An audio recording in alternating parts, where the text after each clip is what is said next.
Want to do Ina Kleina? It's like 10 before no. Okay. 4 minutes. Do you want to do the divertimento? Okay. In D? Divertimento? She's got half of the last sentence and you've got half of the first At the beginning of the Mozart's. Yeah, just a few more. I'm trying to figure out how to make it like Tremendo?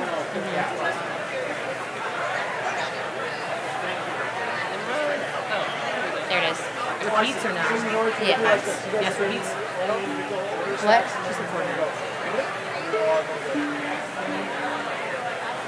Ready?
We're going to go to the processional.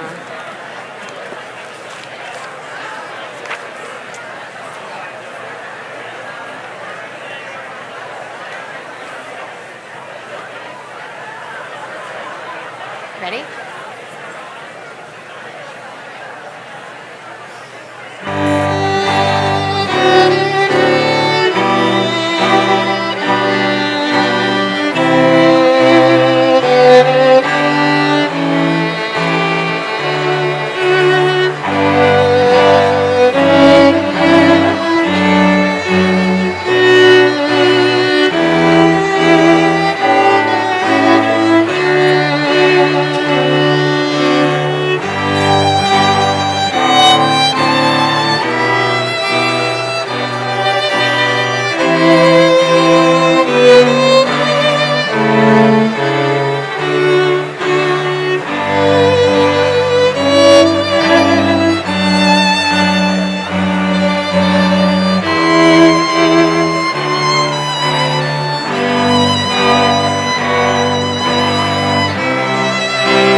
please be seated.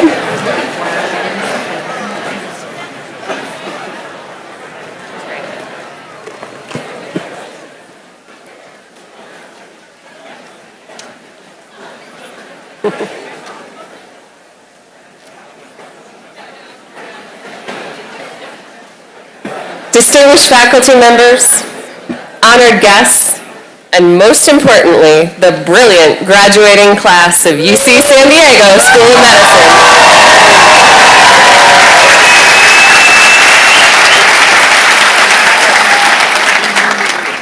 Welcome everyone to our 52nd annual commencement ceremony.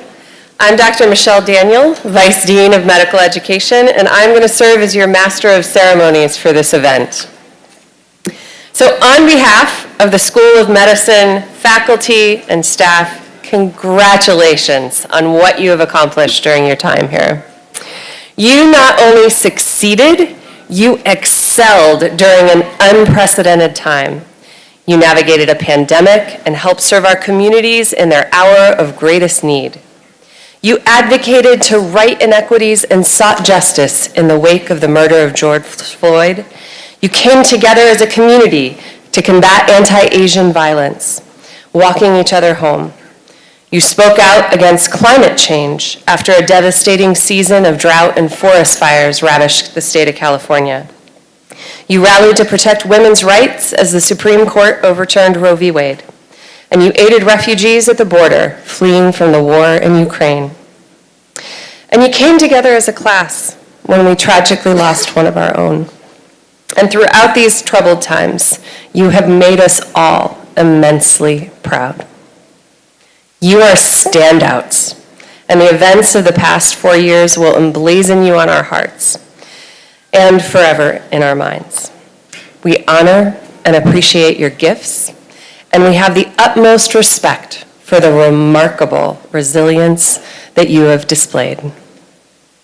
You will have the opportunity today to hear from many of the individuals behind me during this morning's ceremony, but please allow me to introduce the members of the platform party, and I'm going to ask them to please rise when their names are announced. Pradeep Khosla, Chancellor of the University of California, San Diego.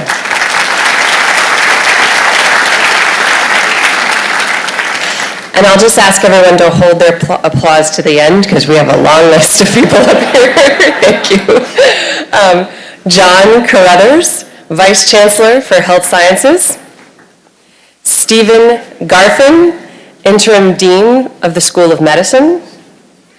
Shirlene Obobi, our commencement speaker for from the University of Chicago Medical Center. Judy Kim, Dean of the Graduate Division. Kama Galuma, Associate Dean for Admissions and Student Affairs. Sean Evans, Associate Dean for Undergraduate Medical Education. Charles Goldberg, Associate Dean for Graduate Medical Education. Maria Rosario Araneta, Associate Dean for Diversity and Community Partnerships. Paul Insel, Co-Director of the Medical Scientist Training Program. Luis Castellanos, Director of the Program in Medical Education on Health Equity. Sarah Auerbach, Director of the Global Health Academic Concentration. Matthew Allison, Director of the Program in Medical Education on Transforming Indigenous Doctor Education. Alana Eglevitz, Director of Wellness Initiatives. And our academic community directors, Joseph Chachi for the Orange Community, Jorge Fernandez for the Green Community, Gina Fergoni for the Yellow Community, James Murphy for the Blue Community, Lori Wan for the Purple Community, and Catherine Winters for the Red Community. Nicholas Ifanides, President of the San Diego County Medical Society. Danielle Blanchard, member of the School of Medicine Alumni Board. Darcy Wooten, this year's recipient for the Dean's Award for Excellence in Teaching. The Kaiser Excellence in Teaching Award recipients, Jeffrey Noel, He was selected by the MS1 class. Dina Rifkin, selected by the MS2 class. Ian Simpson Shelton, the House Staff selectee. Helen Wang, selected by the MS3 class. Michelle Wu, selected by the MS4 class. And Andrew Youssef, our House Staff selectee.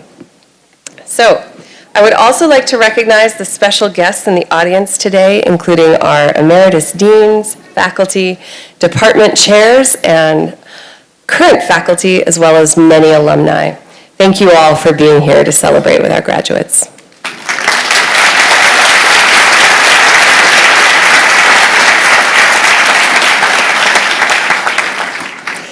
It is now my pleasure to introduce our Chancellor, Pradeep Khosla.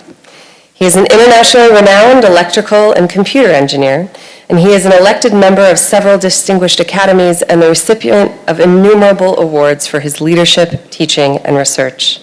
He's exceptionally bright and astute, an innovator and a strategic thinker, always pushing the boundaries of what is possible. Chancellor Khosla has expanded UC San Diego's vision to be a student-centered, service-oriented public university, not just a research-focused institution, which improves opportunities for all of our students. Please welcome Chancellor Pradeep Khosla.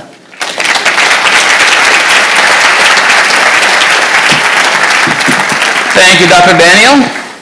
And good morning, friends, families, and last but not the least, UC San Diego School of Medicine graduates. Please give them a big hand. So today, you graduate from one of the country's top medical schools. And this is a milestone moment that is undoubtedly marked with great celebration and some relief on the part of your parents. And today, you finally realize your long-held goal. You have earned your degree, and many have earned degrees today, more than one degree, so congratulations to all of you.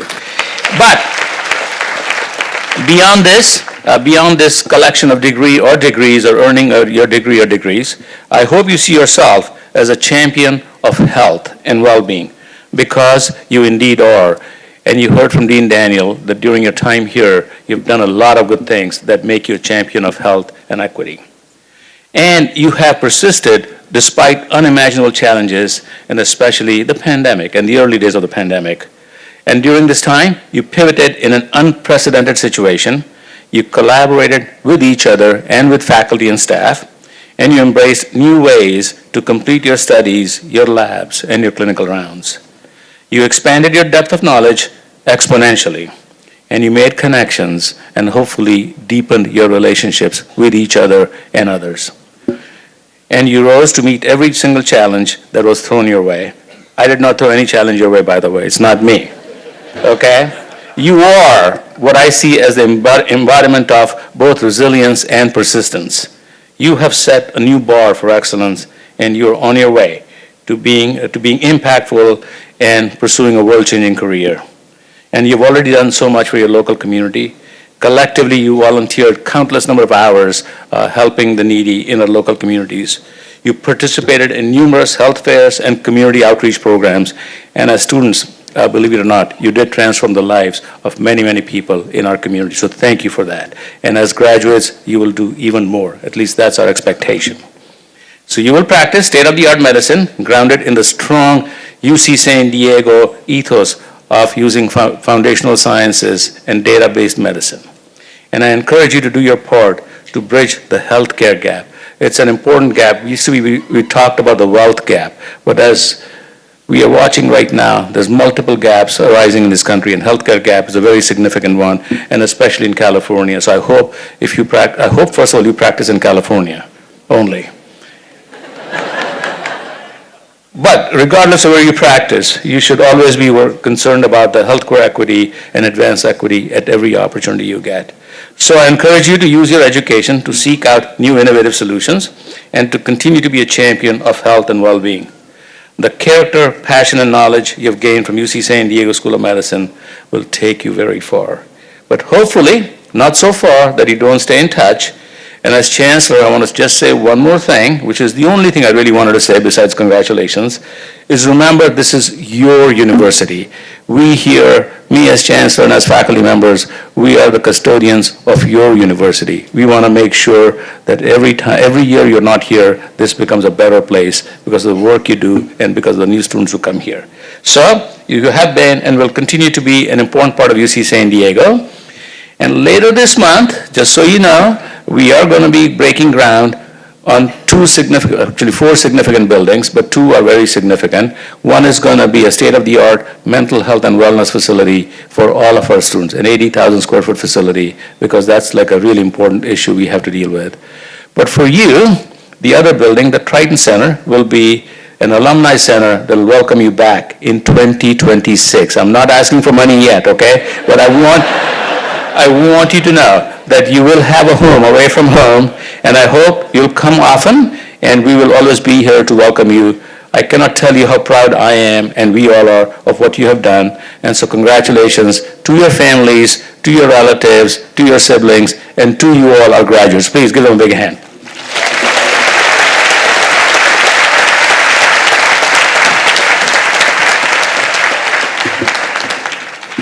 Thank you, Chancellor Khosla. I would now like to introduce Dr. Stephen Garfin, Interim Dean for the School of Medicine. Dr. Garfin is a renowned spine surgeon and researcher, as well as former chair of the Department of Orthopedics. I know him to be a kind, thoughtful, and humble leader, traits that, as physicians, we should all emulate. Please join me in welcoming Dr. Stephen Garfin.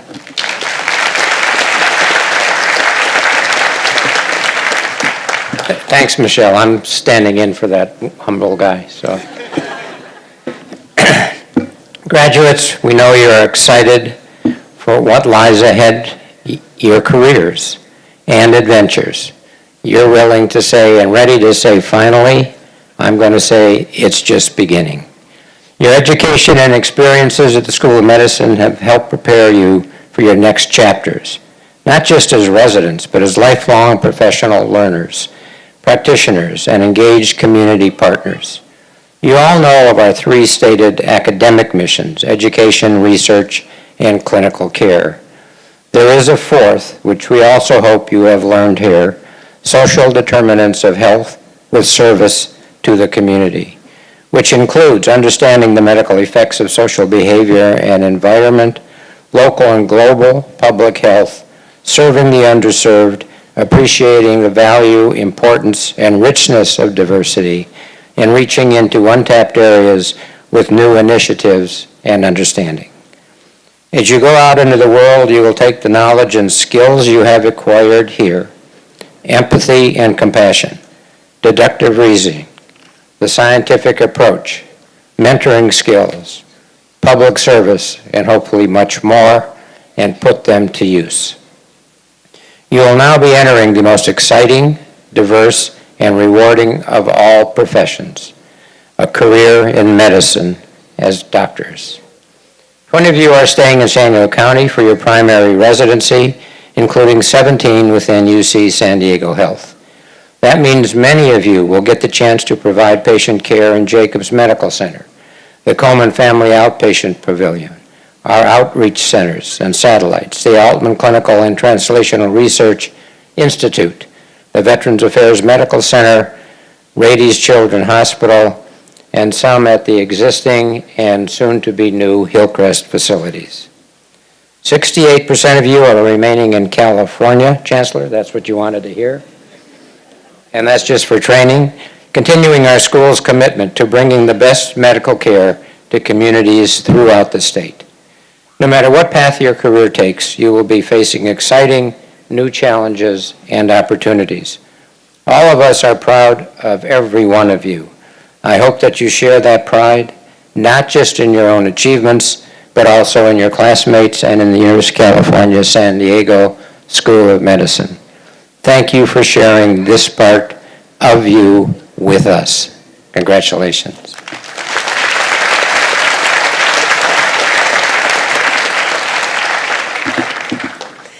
It is now my pleasure to introduce the Vice Chancellor for Health Sciences, Dr. John Carruthers. Vice Chancellor Carruthers joined us this year after a long and distinguished tenure as chair at the University of Michigan in their Department of Medicine. He's an incredibly accomplished researcher, scholar, and gastroenterologist. He has served as president of both the Association of American Physicians and the American Gastroenterological Association. He was also elected to the prestigious National Academy of Medicine. I would say more important than his accomplishments, however, are his leadership qualities. He's an inclusive listener who's compassionate, empathetic, and a champion of equity. Please join me in welcoming Vice Chancellor Carruthers.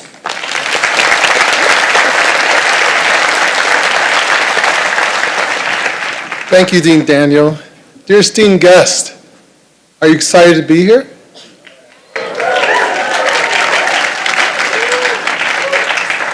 Dear graduates, are you excited to be here? I certainly welcome you to our profession on one of the greatest days of your life, the day the medical doctorate degree is conferred upon you. Congratulations. As Dean Daniel mentioned, my name is John Carruthers, Vice Chancellor for Health Sciences here at UC San Diego. Health Sciences covers the School of Medicine, the School of Pharmacy, and the School of Public Health, and UC San Diego Health.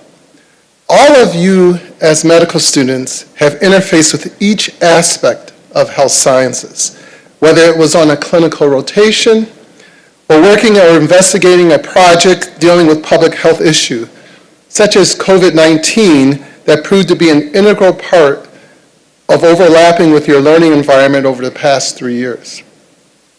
You have and will work in teams for the patient's benefit, whether in the hospital paired with pharmacists, nurses, social workers, bioethicists, or in the clinics paired with medical assistants, advanced patient providers, nurses, and clerks. You will depend on the diversity of your teams and come and know the respect their backgrounds and contributions to the team to make you a better physician and a better leader. That integration is one of the prime reasons why you have been well trained for the future. And UC San Diego School of Medicine students have proven to become outstanding national leaders in medicine.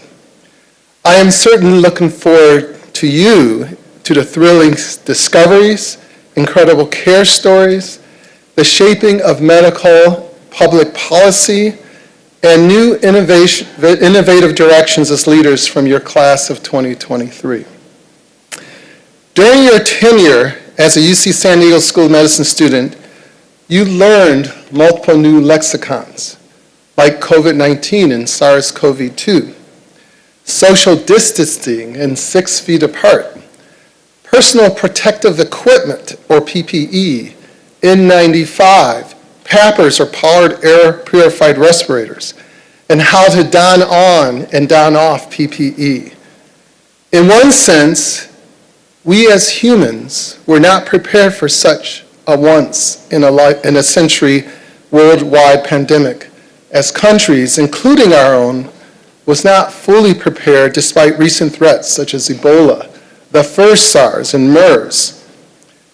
We certainly benefited from the scientific ingenuity and creativity that came into play to allow today, for the first time in 3 years, to be here in person for your medical school graduation. You, as students, like many others around the United States, stepped up to the plate to contribute help to your patients and future patients through any way you could. Packaging PPE, aiding house officers with charting and paperwork, helping rescheduling appointments, and comforting families. Your medical education has been shaped by this pandemic, and I might dub you part of the COVID-19 medical generation, something that you will carry forth for the next 30 or 40 years as you practice medicine. I say this not in any bad way or in any way, but you know, have experienced, and have the veracity to see the future human-shaping medical events through. That is what our medical school and life prepares you for. Anything that can come in the future. You are well trained for that. And your patients are counting on your training to take care of them. In addition to COVID-19, you as UC San Diego School of Medicine students learned the power of clinical research in informing how we practice care. You became activists and leaders for greater equity, diversity, and inclusion in medicine. And you experienced and grew in the inseparable connection between human health and a healthy society. You will be constant innovators and learners in this profession as technology and medical approaches to care change. Some of you will define that change, but through your residencies, fellowships, and continuing medical education thereafter, you will apply those advancements to your patients for their betterment. What a culmination of your drive and sacrifice, training and challenges, learning and experiencing the science and art of medicine, a pathway and a glide path for lifelong learning in this noble and knowledge-changing profession. I wish you all a sincere congratulations to your class of 2023. What a wonderful profession you are entering. There's nothing like having the extraordinary privilege to care for patients through their most vulnerable times, to use advancing technology as a tool for diagnostics and treatment for patient quality of life and longevity, and having honesty and truth of your communication that is at the core of the physician-patient relationship. You will cherish these to the end of your practicing days. Go out and show the world what you have learned and what you are capable of and what you can and will contribute to patient care, science, healthcare policy to improve the human condition. Thank you very much and congratulations to you.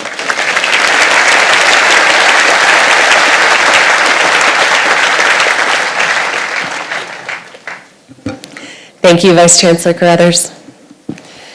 And now I would like to introduce someone you all know very well, Haley Moss.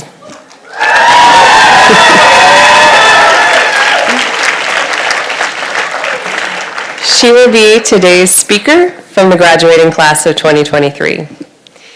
Haley grew up in East County, San Diego, and graduated from Brown University in 2016, where she majored in computational and molecular biology. Before Haley started medical school, she completed her master's in public health in global health and health disparities at the Colorado School of Public Health in 2018. During medical school, Haley served as the president for the class of 2023 for all 4 years.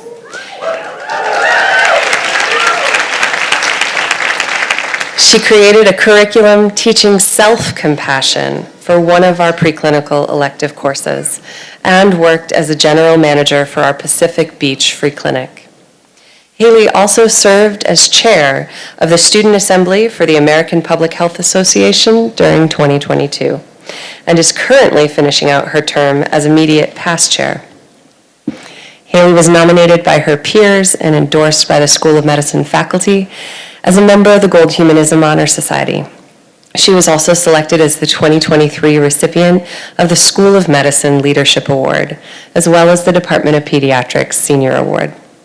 We are thrilled that Haley will be continuing her medical training as a resident in pediatrics here at UC San Diego. Thank you, Dr. Haddad, for keeping her here.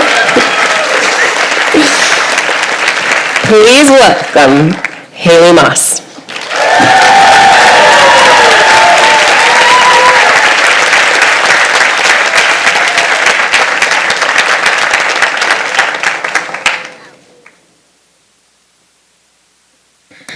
Good morning, everyone.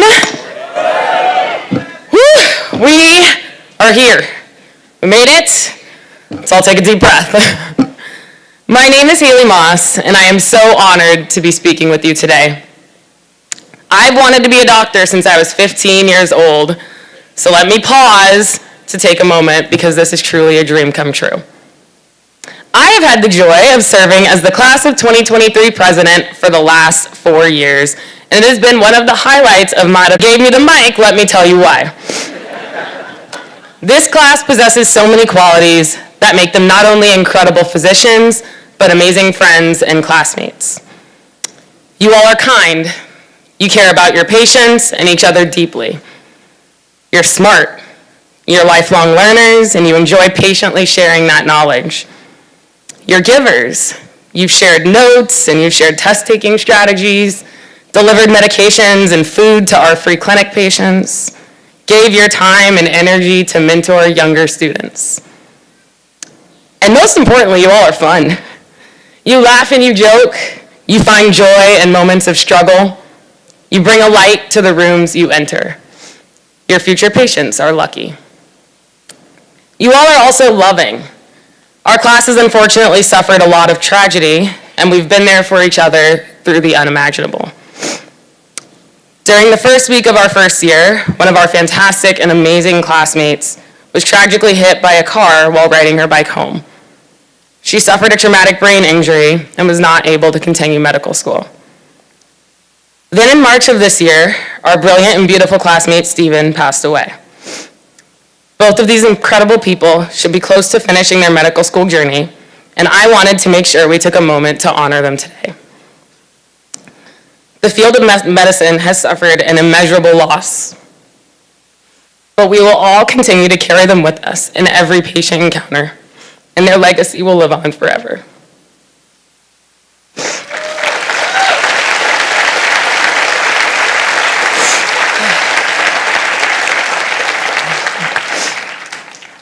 Medical school was hard, and the journey we're about to go on is sure to be a challenge as well.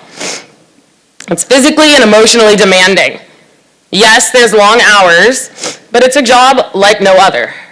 There are times it requires you to tell a family the worst news they've ever heard, take a brief moment to grieve with them, then go back to work. Nothing can truly prepare you for that.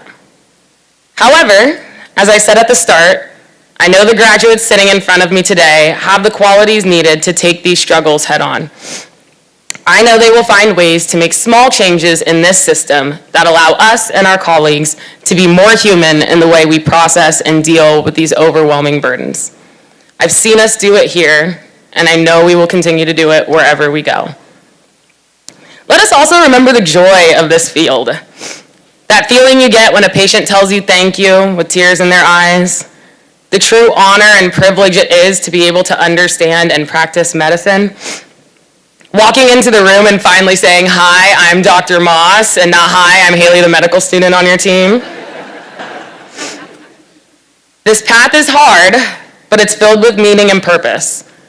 Continue striving to find that meaning and purpose, even in the darkest of times. None of us got here alone, so let me take a moment to make some thank yous. Those of you who were with us on match day may hear some repeats, but I promise I have some new jokes. To this institution, the deans, faculty, staff, thank you for taking us from anxious and stumbling pre-meds to knowledgeable, though still anxious, new doctors. Your patience, understanding, and guidance have given us a strong foundation to build upon as we take on this incredible role. To the janitorial and maintenance staff, both at the School of Medicine and the hospitals we've rotated through, thank you. You are the reason we can do this job, and you are not thanked enough. You've given us beautiful spaces to learn and grow. To all the parents, we thank you for loving, supporting, and nurturing us.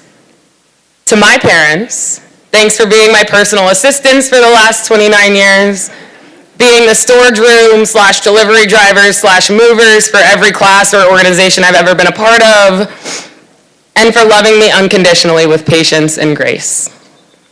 Reminder to all of the parents and Chancellor Kosla, for some of us, paychecks don't start coming till August, so your check is not in the mail. And I don't know when it's coming. To our siblings, thank you for being built-in best friends, and annoying, I mean supporting us only the way a sibling could. To my older brother, thank you for evolving from big brother to best friend. And thank you for making the most supporting and loving person ever, not only a great friend of mine, but my future sister-in-law. To the partners, loving someone in medicine is hard. We work terrible hours, we're constantly studying, we can't text back in a timely manner to save our own lives. We often put our patients first, and sometimes that means you come last. But you still continue to love us. To my partner, thank you for celebrating with me, growing and changing with me, and moving heavy boxes for the class of 2023, even though you don't even go here. As a future pediatrician, I know it truly takes a village to raise a child. So to our villages, the aunts, the uncles, the grandparents, the godparents, the friends, the coworkers, teachers, cousins, everything in between. Thank you for being there for important milestones, filling roles we didn't even know we needed filled, and oftentimes becoming chosen family. To my aunts, uncles, and godmother, thank you for being second parents to me, the much more fun kind with less rules and more presence. Thank you for loving me like I'm your own. Before I close, let me make one ask of each of our graduates in this institution today. I ask that we all continue to strive to ensure our institutions and the leadership of our institutions reflect the patient populations we serve. When you get your seat at the table, take note of who's missing and bring them in. Then put in a system in place to ensure that no one is ever forgotten again. Diversity, equity, and inclusion cannot and should not be a fad. It directly affects the health of our patients. Having a doctor that looks like you and sounds like you can dramatically improve health outcomes. So we need to pay attention. I've had the opportunity to be the first Black female provider that a patient saw, and I'm looking forward to continuing to be that person. But I also look forward to working to make sure this is a problem future generations know nothing of, and I ask you all to do the same. So, class of 2023, congratulations. We did it. This career path often forces us to constantly think about what's next. I've already heard some of you talking about fellowship plans. Relax. I hope each and every one of you takes this moment to pause, enjoy, and revel in the fact that you have graduated from medical school. That deserves celebrating. 15-year-old Haley is ecstatic. Please know that I will look back on these last 4 years and think of you all, my classmates. Not the never-ending exams, not knowing if my badge at the hospital would work, not getting my schedule an hour before rotation started, not waking up a patient at 5 in the morning to say, "Hi, I'm Haley, the medical student, have you pooped?" For them to look at me like, "Get out of my room." I will remember all of you. I'll remember the lunches in the student lounge, the trips and the traveling, the random hangouts in grad housing, orientation Taco Tuesday night. That's what sticks with me. I thank you all for making this journey for me. As we spread across the country and start our career as fledgling doctors, don't forget these people sitting next to you or this campus we currently sit on. Stay in touch. Reach out and check on each other. Continue to love each other as you have for the last 4+ years. MSTPs, it's been like 10. Thank you so much, everyone. Thank you to my classmates. And congratulations again to the class of 2023.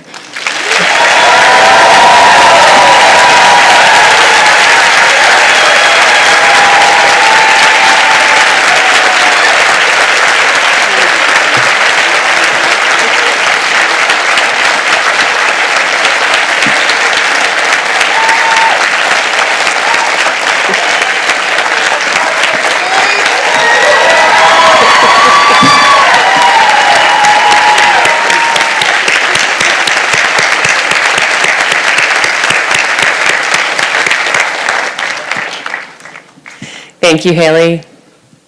Or should I say Dr. Moss?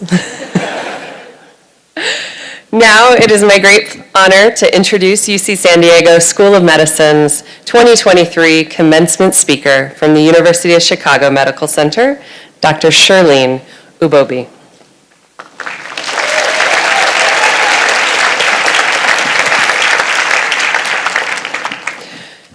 Dr. Ubobi is a Ghanaian-American physician, cartoonist, and an author.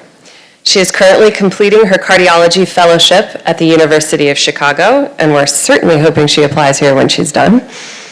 Her debut novel, On Rotation, has been featured on multiple national outlets such as Teen Vogue, The Washington Post, and Good Morning America. Dr. Ubobi also has a regular column at The Washington Post. I highly recommend that you both read her column, and for the students, we have a signed copy of her book for all of you today.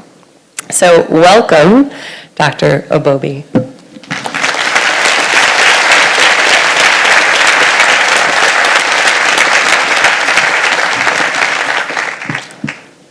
Thank you, Dr. Daniel, for that incredible introduction.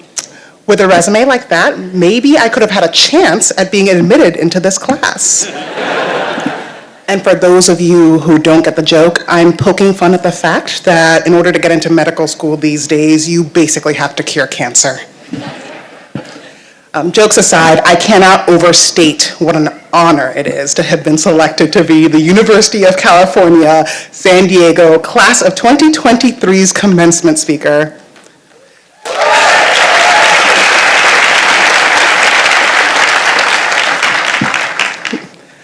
I know that I am speaking to an audience of incredibly brilliant, incredibly hardworking, incredibly tenacious, newly minted physicians.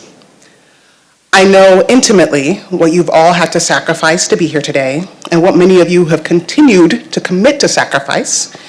Not just money, though these loans are no joke. Not just time, but at times important life experiences.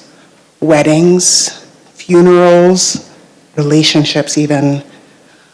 I also know what the loved ones who stand beside you today have sacrificed so that they could support you through this journey. And I know this because I'm still one of you. It's only been 5 years since I sat where you were sitting, bright-eyed, bushy-tailed, and terrified that someone would ask if there was a physician on board my next flight. Buzzing with anticipation and excitement, wondering whether residency is really as hard as everyone says it is, and spoiler alert, it's worse. On that note, I also can't believe that you all managed to convince your administration to let me up on the stage. First of all, I just finished my second year of cardiology fellowship.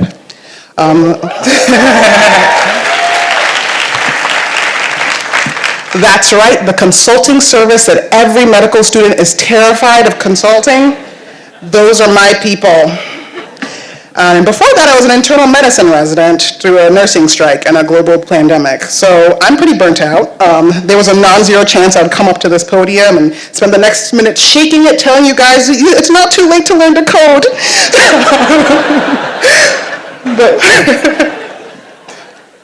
but y'all took it, so here I am. Secondly, I know I'm not the typical commencement speaker in the same ways I'm not the typical cardiology fellow. Before me, you've had public health champions, university presidents, and CEOs. What I'm known for is drawing comics about medicine on Instagram and writing stories about medical students falling in love. And I'm known for being myself, even though you know better than anyone how often this field demands that we melt ourselves down and remold ourselves into the shape of a doctor instead. In medical school, you learn about the intricacies of the human body, about the infinite ways that it can break, about the much more finite ways that we as mankind have learned to put it back together. But there is also a hidden curriculum, one that tells you who a doctor is supposed to be, and by virtue who you are supposed to be.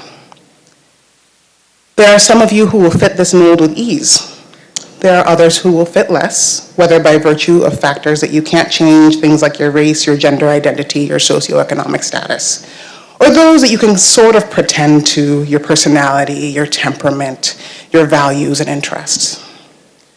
Many of you have felt the tangible consequences of not fitting neatly into this mold. You may have had interactions that made you feel like you might not fit in within the culture of a field you might be interested in, or even received evaluations on inherent aspects of your being that validated that feeling. And I'm here to tell you something exciting. You don't have to fit that mold anymore. From now on, you get to decide what kind of doctor that you are going to be. You will get to write your own story. So here's mine. My family immigrated from Ghana when I was 6 years old. My mom, in the audience today, was a pediatric resident. Being a West African immigrant with a parent who was a doctor, I was practically predetermined to be one myself. And I did not fight this destiny. What I did fight was what it meant to be someone suited for medicine. I've always had a compulsion to create. I've been telling stories from the time I could speak, drawing from the second I could hold a crayon. There are giant checkered Ghana Must Go bags in my parents' garage right now, stuffed to the brim with sketchbooks I filled within a year. And from a young age, I sincerely felt that my ability to tell stories was well suited to the work I saw my mom do every day. In my personal statement for my medical school application, I wrote, "As a doctor, my patients will share the reality of their lives with me. I will have to not only listen, but also have to understand and translate their human experiences into medical ones. In a sense, I will have to rewrite their stories." Stories are composed of a few common elements. There are characters, there's a setting, there's movement of some sort. As human beings, we are well attuned to stories. We find their familiarity comforting. Even if you aren't a big reader or consumer of media, you probably know a few quite well. I'm a nerd, so I'd like to start with an iconic example of a story that most of us are probably familiar with, Batman's. So stay with me here. Across Batman's many iterations, its main character, Bruce Wayne, has remained pretty consistent. He's a wealthy socialite who moonlights as a crime-fighting vigilante in a suit with pointy ears and an Inspector Gadget belt. We know his tragic backstory, witnessing his parents' murder in a theft gone wrong at a formative age. We know he lives in Gotham City, a place where danger, whether mundane or supervillainous, is always around the corner. We know that these experiences and the setting has led him to develop a code of honor that dictates that he will not use lethal force against his enemies. Do we all know this? I kind of assumed we did, but now I do. Okay. Batman doesn't exist. His premise is at least a little ridiculous. But despite the fact that he mostly communicates through grunts, we are able to use our imaginations to understand why Batman doesn't kill, even though it means that the villains in his stories often break out of Arkham Asylum to wreak recurring havoc. We can empathize with this fictional, larger-than-life character because we are interested in his context. As physicians, it's important for us to find this context in everyone we meet. Abraham Verghese, physician and award-winning author of Cutting for Stone, put it best when he said, "A sense for the stories unfolding before us will perhaps allow us to be more conscious of bringing people to the epiphanies that their stories require. To hear the voice of the patient preserves our capacity to imagine the suffering of the patient." Medical training is a pressure cooker. We normalize so much of it, but the trials we put our bodies through routinely are so extreme that they made a game show out of it. So seriously, look up Awake $1 Million Game. That's right, they were giving away $1 million to people for managing to accurately count coins for 24 hours without sleep. Most residents around the country do that every few days, but like with people's lives. And when we are under pressure, we have a tendency to generalize. We use what little information that we can gather in a short time to explain the enormity of human behavior. When we distill people who are rich in history into labels, we can easily fall into the trap of depriving them of the full scope of their humanity. The 20-something-year-old who has endured excruciating pain for as long as they can remember from their genetic disease, whose organs are failing, who has suffered strokes and seizures and has had to be put on ventilators to breathe. They become a sickler, a seeker, a frequent flyer. The 40-something-year-old woman with heart failure who doesn't show up to clinic for follow-up because she has 3 kids and 2 jobs and can't miss any more days or may lose her only sources of income becomes non-compliant. The children of a patient who haven't spoken to their mother in years, who had complicated feelings about her when she was well, and are experiencing even more complicated feelings now that they have to make decisions about her care on her deathbed, become a difficult family. And you, the resident, who at hour 28 of your call is expected to reason through acid-base abnormalities, or for the future surgeons in the room who have already forgotten what an anion gap is, assist in life-altering procedures. When you struggle, you become deficient, an imposter, a lot of things that you are not. And Batman becomes the weird guy in a costume who only does his job halfway. When people ask me when I find the time to draw and write, I tell them that creating art is how I process. When I evaluate my own actions and the actions of those around me through a storyteller's eyes, I'm able to see how my own physical and emotional state aren't neutral players in the care that I provide. I'm able to empathize with the patient who yells at me in frustration or the colleague I'm called to cover for the third time that week. I'm able to consider the injustices inherent to our healthcare system and how unfair it is that we are tasked with a noble mission of doing no harm in a system that is inherently harmful. If you've read my comics, you know that I often portray myself as fallible, and in this way I can reflect upon my own mistakes and encourage myself and others who empathize to do better.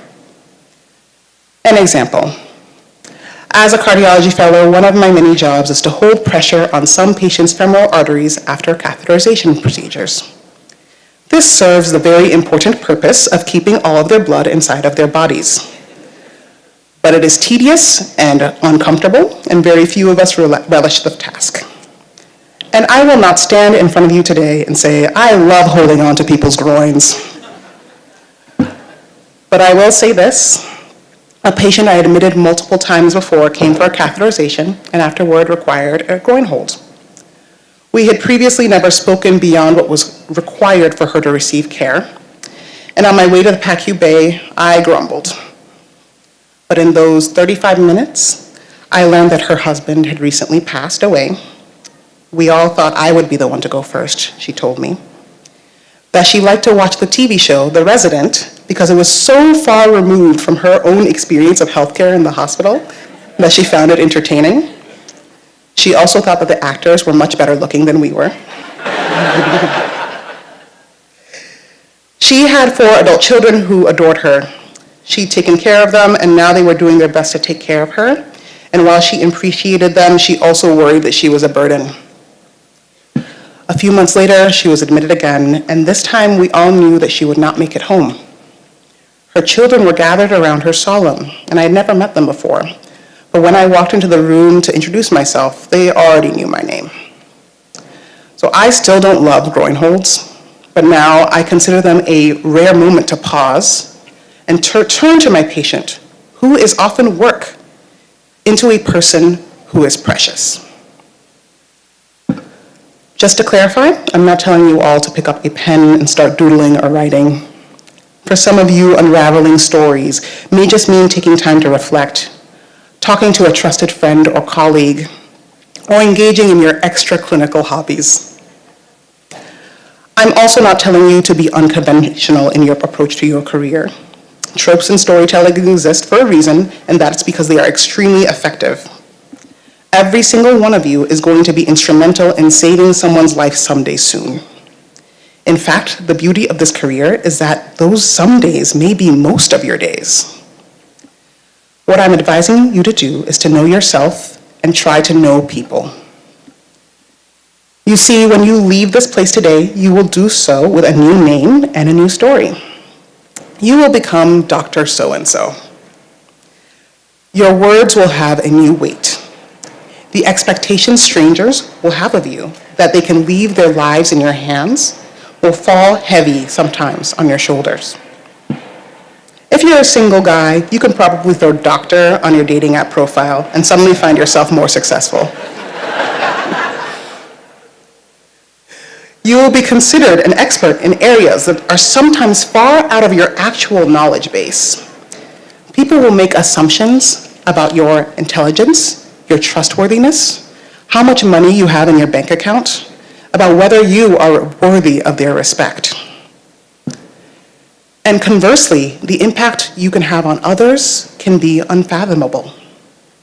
Assigning the wrong story to a patient can delay a diagnosis, lead to missed events, contribute to their mistrust of healthcare workers who come after you. Investing in the right one can make you a valued member of 1,000 families, a trusted resource, a champion for others.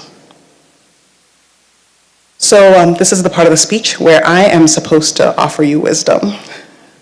But I don't have a long, storied career to draw from. Like many of you, I'm still not sure exactly where this journey in medicine is going to lead me. So I will end with this instead. Interrogate yourself. Investigate your own backstory, your motivations. Dive deep into them. Peel away others' expectations and perceptions of you, and understand what your expectations are of yourself. Interview yourself with the same thoroughness that you have your patients. And in these precious few months before you start residency, I am begging you, please do not study. Instead, rest and reflect. I hope that what you find will be illuminating. Thank you.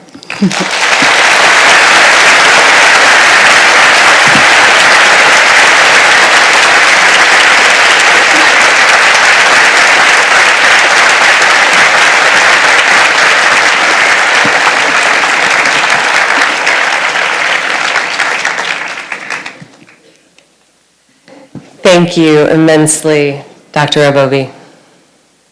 I now have the great pleasure of announcing this year's recipient of the UC San Diego School of Medicine Dean's Award for Excellence in Teaching. This award was developed to recognize a faculty member who excels in multiple facets of medical education, including excellence in teaching and mentorship, and outstanding innovation or scholarship with a sustained record of meritorious service to the educational mission of the School of Medicine. And this year, we are thrilled to present the award to Dr. Darcy Wooten.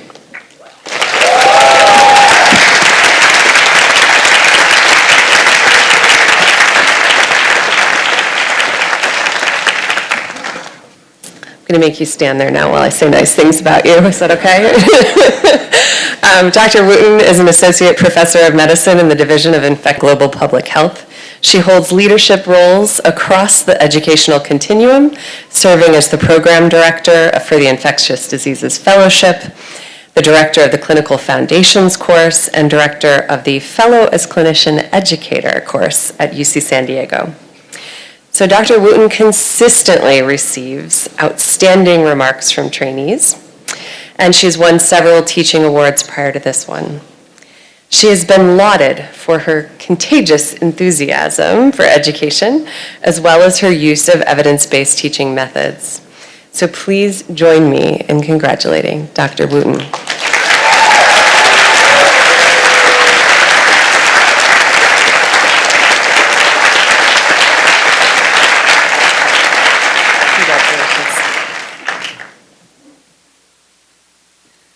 Congratulations again, and now I would like to welcome my colleague, Dr. Sean Evans, Associate Dean for Undergraduate Medical Education, to the podium.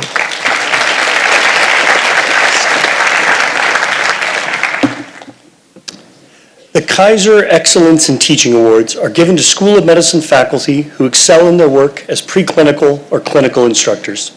The awards are made possible by a 1974 grant to the university from the Kaiser Foundation hospitals to express the high regard held by the physicians and administrators of Kaiser Permanente Medical Care for the UC San Diego School of Medicine. The winners are selected by each class of medical students. Will the faculty receiving these awards come to the podium as I announce your names? The first year class has selected Dr. Jeffrey Noel from the Department of Anatomy and Surgery.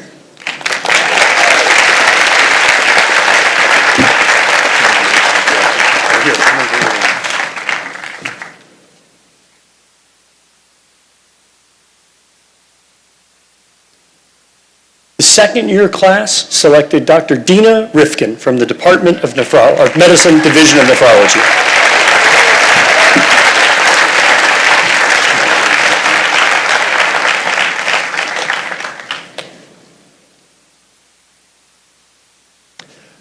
third-year class selected Dr. Helen Wang from the Department of Pediatrics.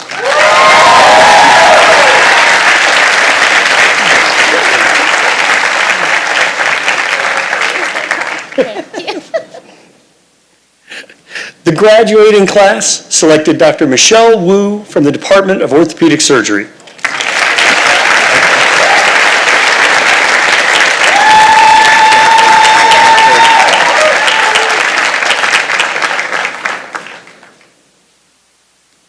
The Kaiser Award is also given to outstanding members of the House staff who've distinguished themselves in the teaching of third and fourth year medical students. Will the following House staff members selected by the third and fourth year classes please come forward when I announce your name? Dr. Ian Simpson Shelton from the Department of Medicine.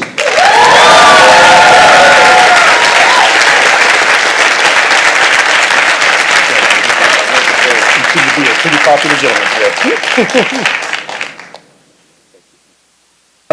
The other House staff member selected was unable to join us today, Dr. Andrew Youssef from the Department of Surgery. Congratulations to the Kaiser Award winners.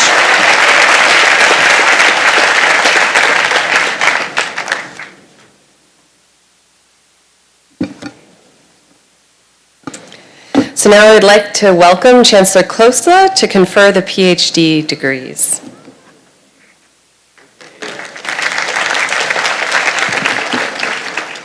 Finally, this is the moment. Up to now, there was nothing. This is the moment.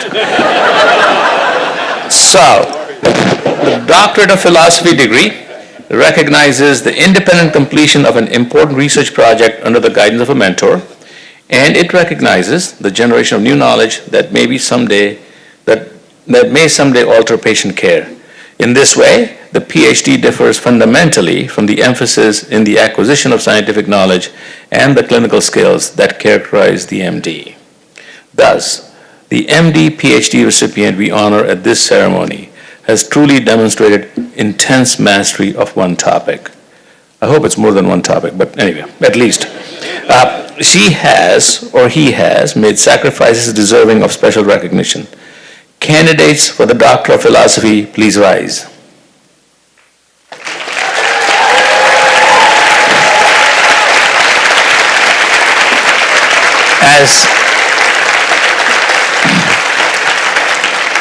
As candidates for the degree Doctor of Philosophy, you have voluntarily submitted yourself to the traditional disciplines that become the scholar in the pursuit of knowledge and have proved yourself worthy of this high calling. So, by virtue of the authority vested in me by the University of California Regents and the President, I confer upon you the degree of Doctor of Philosophy. Congratulations.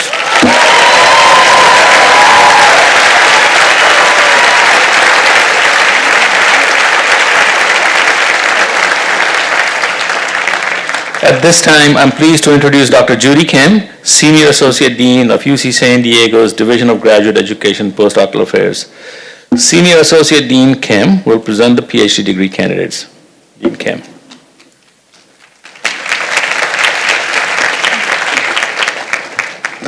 Thank you, Chancellor Klosla.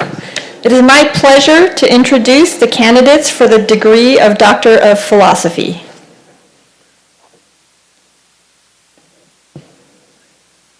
Hunter Bennett is being hooded by Dr. Christopher Glass from the Department of Cellular and Molecular Medicine. His doctoral thesis is entitled Interrogating in Vivo Mechanisms of Kupffer Cell Transcriptional Regulation Using Natural Genetic Variation.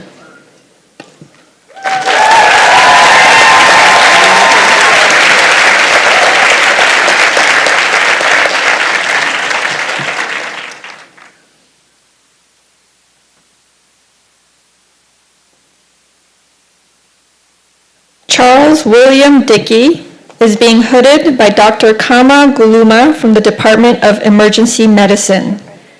His doctoral thesis is entitled Coordination of Hippocampal-Cortical Waves and Single-Unit Spiking in Human Memory.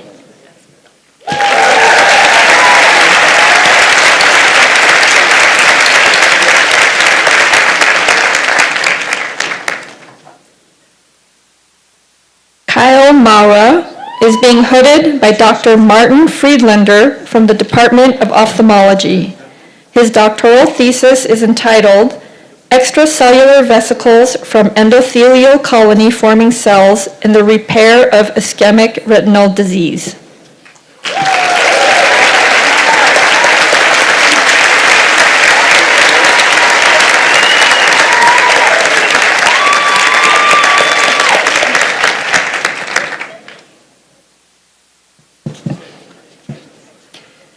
Danielle Nicole McDonald is being hooded by Dr. Paul Insel from the Department of Pharmacology. Her doctoral thesis is entitled Defining the Teratoma as a Model for Multilineage Human Development.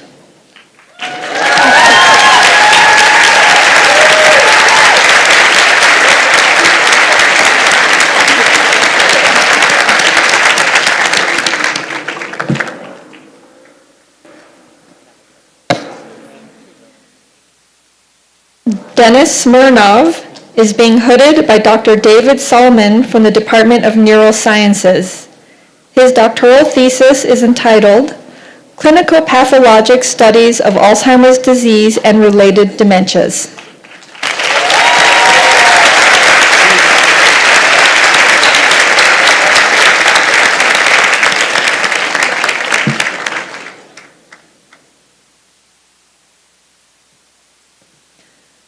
This concludes the conferral of the Doctor of Philosophy degree. I'll now return the ceremony to Dean Daniel.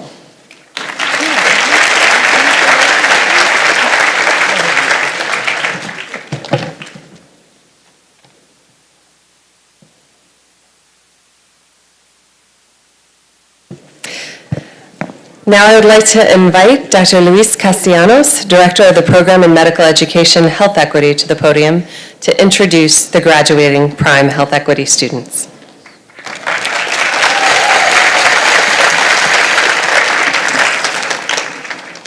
Thank you, Dean Daniel. The Program in Medical Education Health Equity, or PRIME, is a program whose main goal is to educate our medical students in health disparities, social determinants of health, and help them become physician leaders in order to improve the care of vulnerable populations in underserved communities. In addition to completing a medical degree, each student is asked to obtain a master's degree or an independent study project in the discipline of their choice. I will now introduce each Prime Health Equity graduate and ask that they stand and remain standing to be recognized as the name is called. Teresa Asuquo, Master of Public Health, Johns Hopkins Bloomberg School of Public Health. Kevin Gilbert,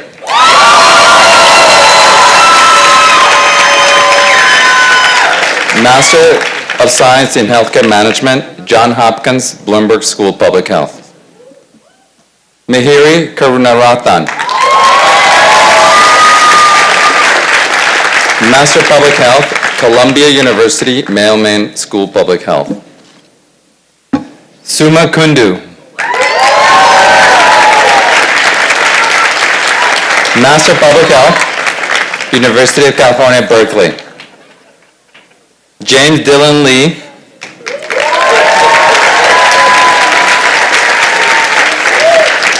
Master of Urban Planning and Policy, that's a Master's in Progress, University of Illinois, Chicago.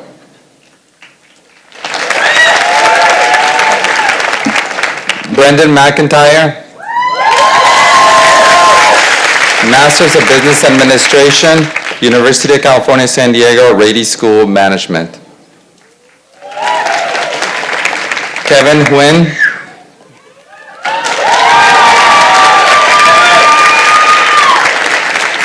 UC San Diego Independent Study Project, UC Prime Connect, UC San Diego School of Medicine. Kimberly Parra Guerrero, Master of Education, Harvard Graduate School of Education. David Aaron Rosas, Master of Business Administration, University of California, Berkeley, Haas School of Business.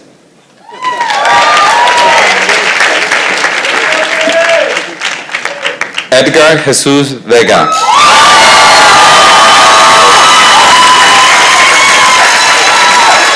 Master of Applied Science in Healthcare Leadership of Healthcare Organizations, University of San Diego, Herbert Wellman School of Public Health.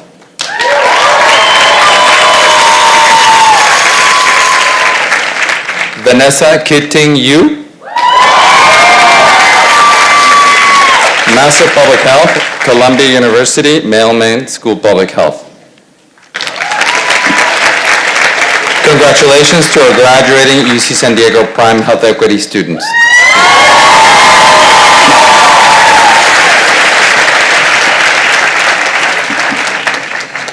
Thank you, Dr. Castellanos.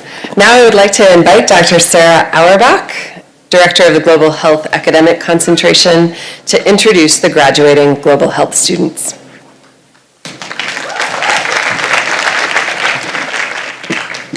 The Global Health Academic Concentration is a program that aims to provide students with the knowledge and experiences necessary to prepare them for careers in global health by learning about the complexities and challenges of global health care delivery and the social structural determinants of global health inequities.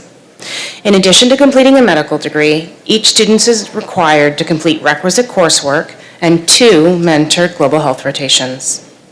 I would like to introduce the Global Health Academic Concentration students and ask them to stand and remain standing to be recognized when their name is called. Jordan Elizabeth Anderson. Research performed in Maputo, Mozambique. Clinical rotation in San Jose, Costa Rica. And Ana Elisa Scomo, who unfortunately could not be here with us today, but her research was performed in Moncayo, Ecuador, and her clinical rotation was performed in Tijuana, Mexico. Congratulations to the graduating Global Health Academic Concentration graduates.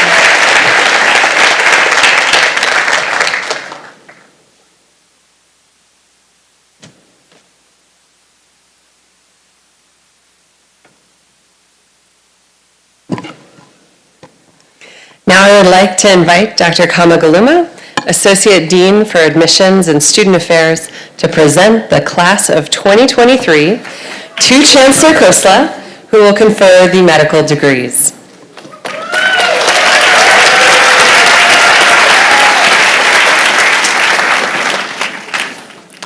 Chancellor Khosla, I have the honor of presenting the 52nd graduating class of the UC San Diego School of Medicine.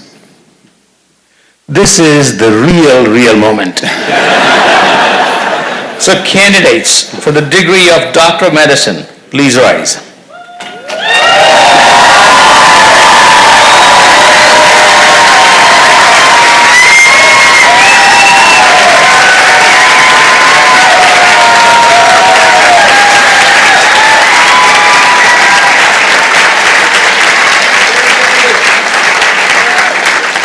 You have submitted yourselves to the intellectual and emotional disciplines that become the scholar in the pursuit of knowledge and the healer of the sick. You have proved yourselves worthy of this high calling. Therefore, by the virtue of authority vested in me by the University of California Regents and the President, I confer upon you the degree Doctor of Medicine. Congratulations.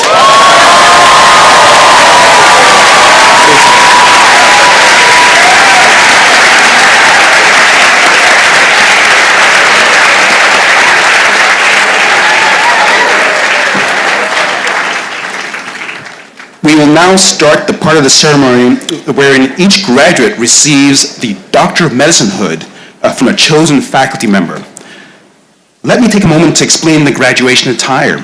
Academic dress dates back to the 12th century, when the wearing of hoods and robes originated out of a need to keep warm in unheated buildings. Now they keep, now I know what you're thinking, and now they serve to keep us warm in sunny Southern California. Later, the hoods became used as a way to differentiate and recognize various grades of scholars. Our students and faculty are wearing doctoral gowns, which are distinguished from bachelor and master's gowns by their bell sleeves, velvet panels down the front, and velvet chevrons on the sleeves. The academic hoods utilize colors to signify both the academic institution as well as the degree earned. The hoods for the MD degree have a Kelly green velvet or velveteen trim, the color signifying medicine. The PhD hoods have a dark blue velvet, regardless of the field in which the PhD was obtained. These colors are specific to the United States. The satin within the hood signifies the institution by color. Our students will be proudly wearing the blue and gold of the University of California. Graduates, as I announce your names, please follow the directions of the staff members to join the faculty on the stage to accept your hood and receive your certificate from Vice Chancellor Carruthers and Dean Daniel. First up, with the blue academic community, we have Marissa Apia,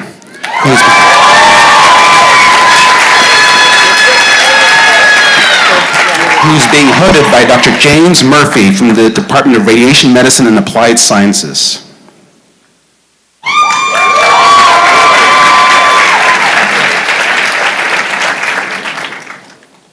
Teresa Asukwo,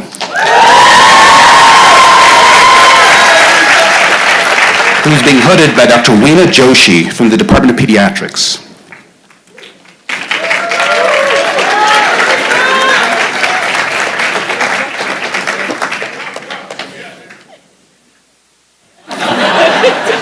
Arash Delavar,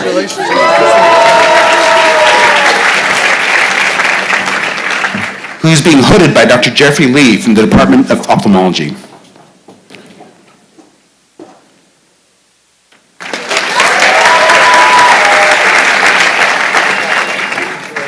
Mitchell Flagg,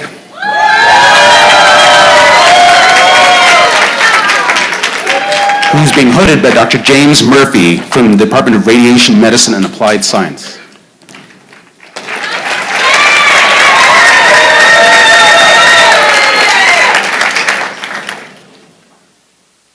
Kevin Gilbert,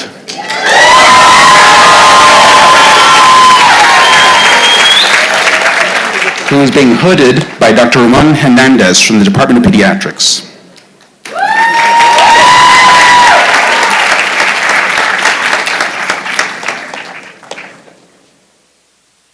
Reem Halabi,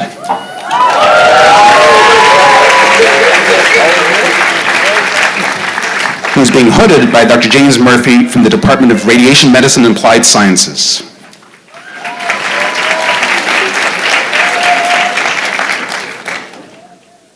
Kevin Wynn,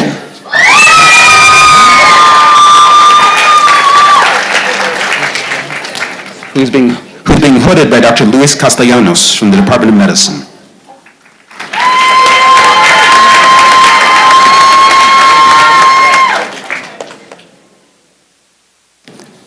Mahiri Karunaratna, who's being hooded by Dr. Gladys Ramos from the Department of Obstetrics, Gynecology, and Reproductive Sciences.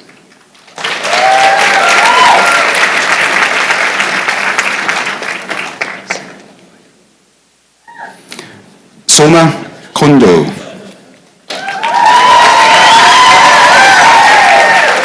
who's being hooded by Dr. James Murphy from the Department of Radiation Medicine and Applied Sciences.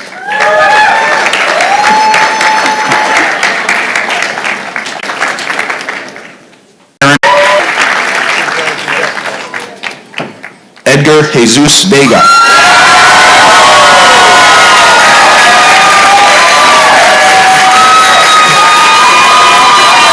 who is being hooded by Dr. Maria Rosario Arnetta from the Department of Family Medicine.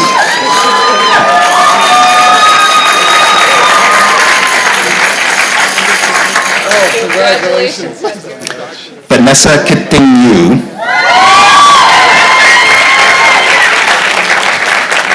who's being hooded by Dr. Simajak Jassel from the Department of Medicine.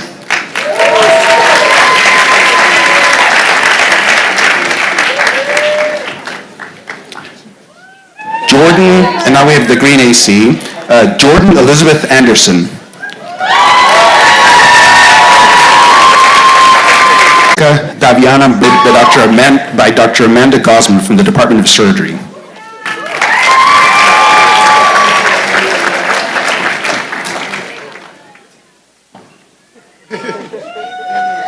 Zoe Cecile Berger,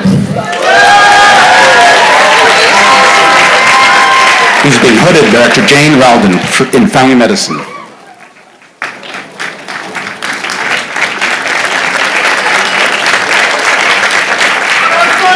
Anushri Dugar, being hooded by Dr. Charles Ginsberg in the Department of Medicine.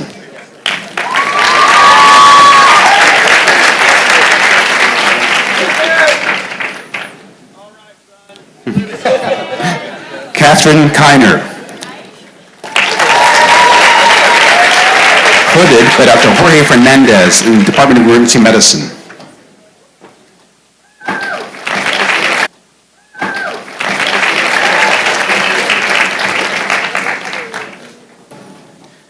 Neha Visashai Kadambi,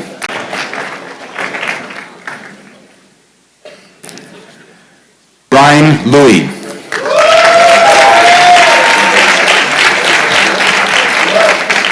hooded by Dr. Jorge Fernandez in the Department of Emergency Medicine.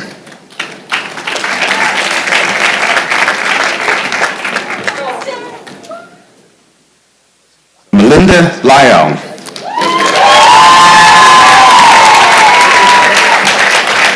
hooded by Dr. Natalie Rodriguez in the Department of Family Medicine.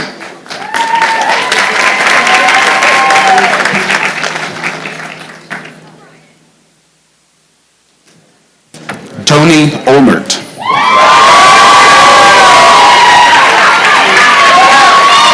hooded by Dr. Jorge Fernandez in the Department of Emergency Medicine.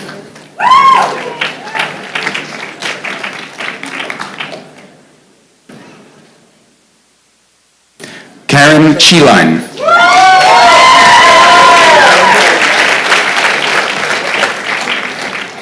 hooded by Dr. Jorge Fernandez in the Department of Emergency Medicine.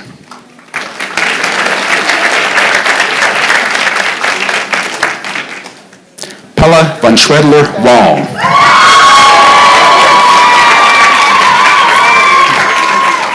hooded by Dr. Alana Iglevitz in the Department of Psychiatry.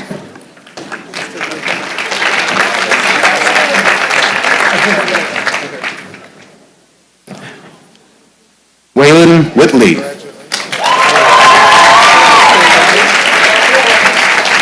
hooded by Dr. Natalie Rodriguez in the Department of Family Medicine.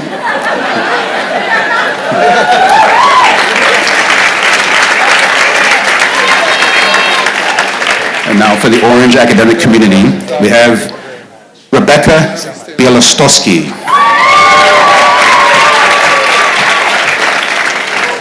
hooded by Dr. Joseph Chachi in the Department of Neurological Surgery.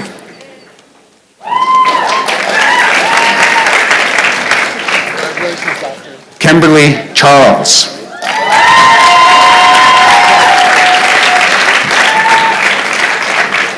hooded by Dr. Joseph Chachi in the Department of Neurological Surgery.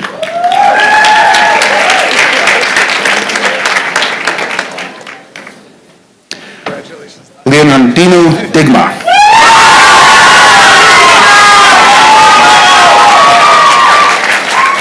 hooded by Dr. James Brewer from the Department of Neurosciences.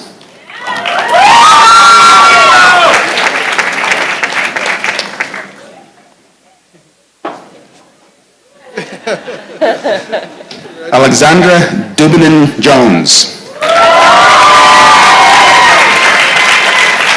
hooded by Dr. Natalie Laub in the Department of Pediatrics.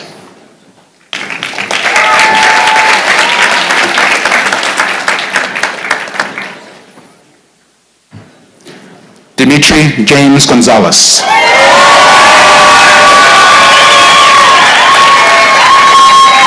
hooded by Dr. Natalie Rodriguez in the Department of Family Medicine.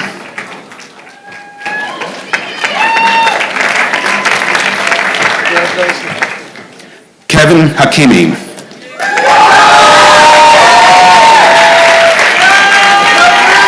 hooded by Dr. Ethar Dirwish in the Department of Urology.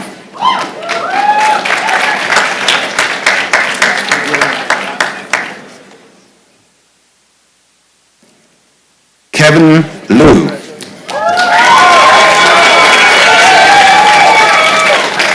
Hooded by Dr. Joseph Chachi in the Department of Neurological Surgery.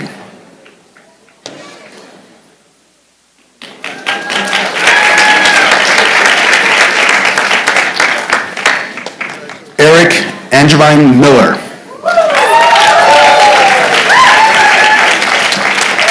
Hooded by Dr. Joseph Chachi in the Department of Neurological Surgery.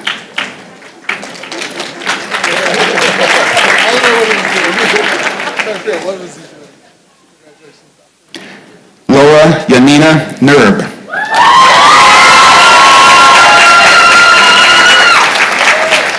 Hooded by Dr. Joseph Chachi in the Department of Neurological Surgery.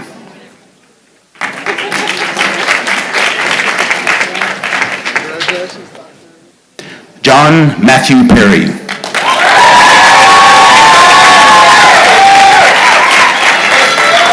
Hooded by Dr. Michelle Johnson in the Department of Family Medicine.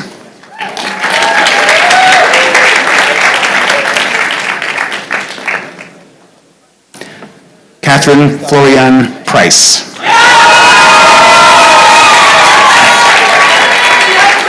Hooded by Dr. Joseph Chachi in the Department of Neurological Surgery.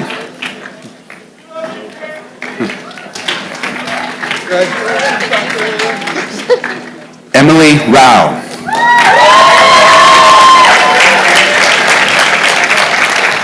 Hooded by Dr. Joseph Chachi in the Department of Neurological Surgery.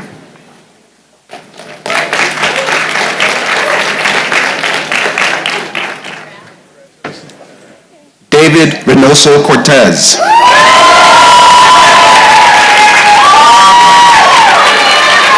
Hooded by Dr. Joseph Chachi in the Department of Neurological Surgery.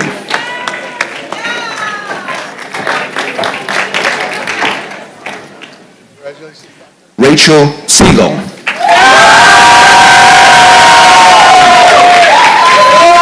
Hooded by Dr. Christopher Reed in the Department of Surgery.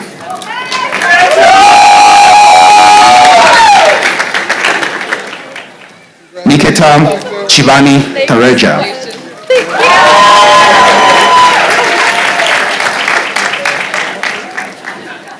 Hooded by Dr. Joseph Chachi in the Department of Neurological Surgery.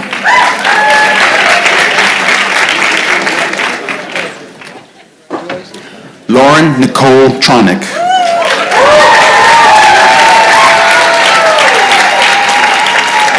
Hooded by Dr. Desiree Shapiro in the Department of Psychiatry.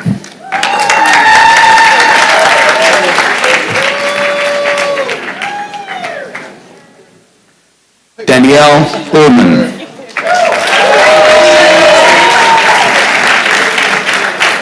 Hooded by Dr. Joseph Chachi in the Department of Neurological Surgery.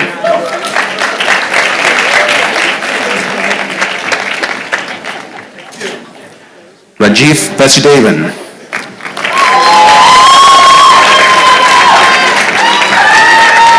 Hooded by Dr. Mark Schultzel in the Department of Orthopedic Surgery.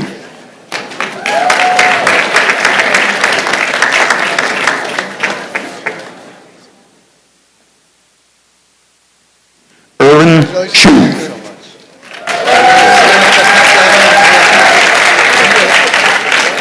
Hooded by Dr. Joseph Chachi in the Department of Neurological Surgery.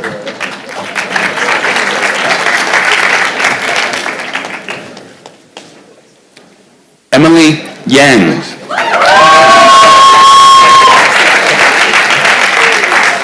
Hooded by Dr. Irene Su in the Department of Obstetrics, Gynecology, and Reproductive Sciences.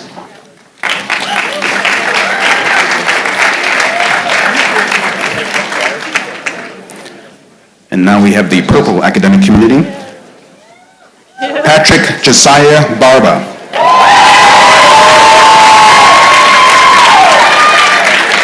Hooded by his father, Dr. David Barba, in the Department of Neurological Surgery.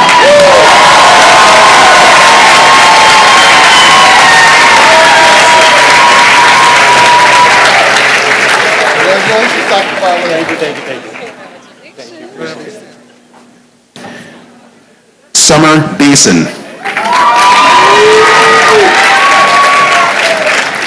Hooded by her father, Dr. Charles Beeson, in the Department of Family Medicine.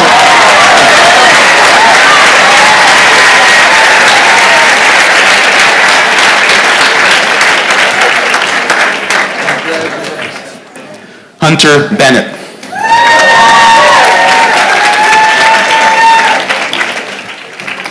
Hooded by Dr. David Middleman in the Department of Medicine.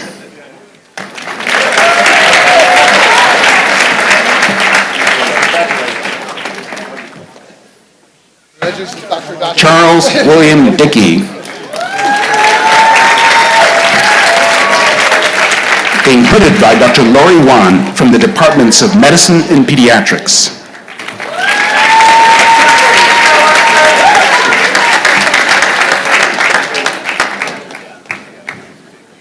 Chance Dunbar.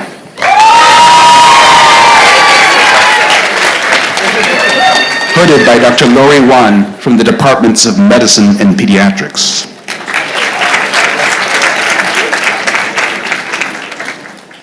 Brent Kennis.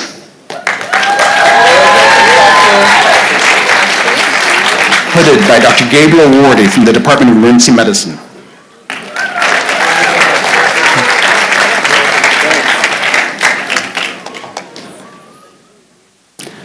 Daniel Lowett.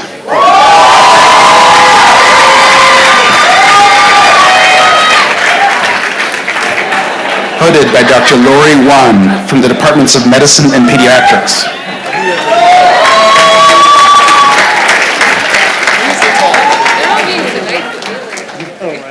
Oh, you come tall. Congratulations, Doctor. Kyle Mara.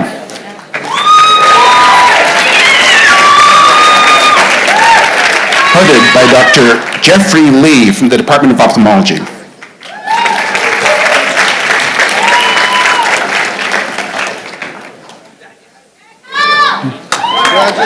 Daniela Nicole McDonald.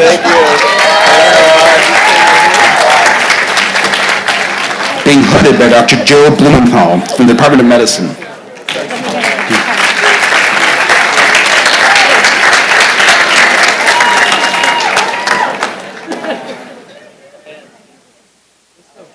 Rekha Sathya Narasimhan.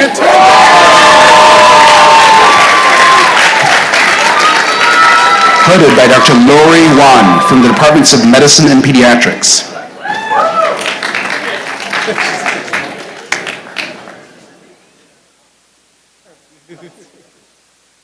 Samita Palakadeti.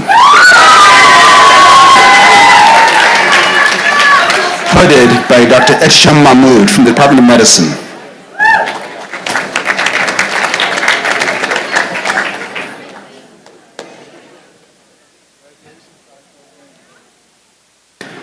Cassidy Shields.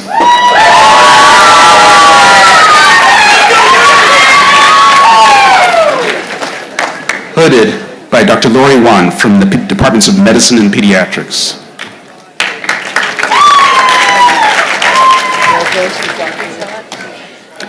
Dennis Smirnov.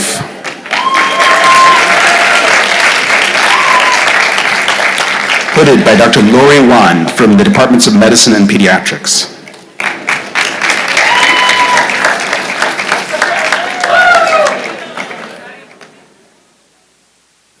And now we have the red academic community.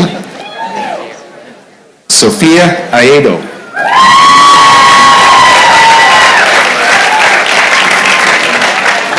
Hooded by Dr. Catherine Winters from the Department of Medicine.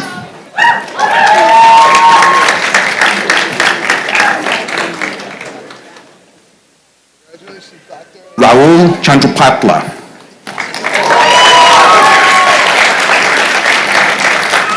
Hooded by Dr. Albert Shao from the Department of Radiology.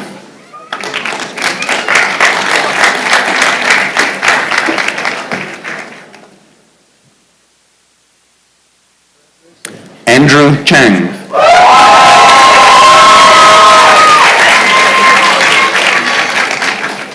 Hooded by Dr. Catherine Winters from the Department of Medicine.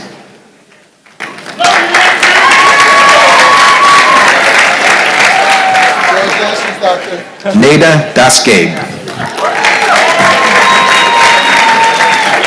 Being hooded by Dr. Dawn Spencer from the Department of Ophthalmology.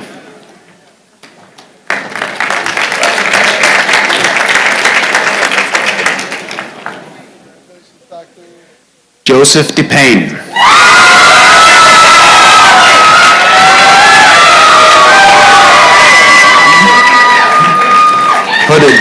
Catherine Winters from the Department of Medicine.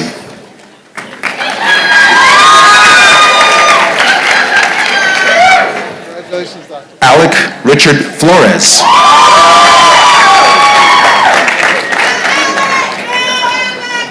Hooded by Dr. Catherine Winters from the Department of Medicine.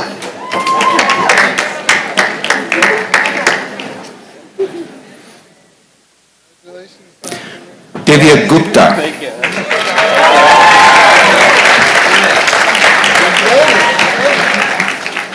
Hooded by Dr. Nikdat Farid from the Department of Radiology.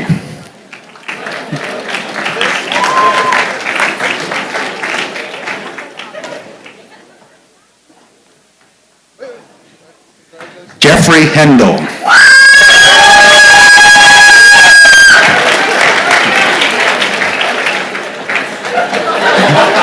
Hooded by Dr. Catherine Winters from the Department of Medicine.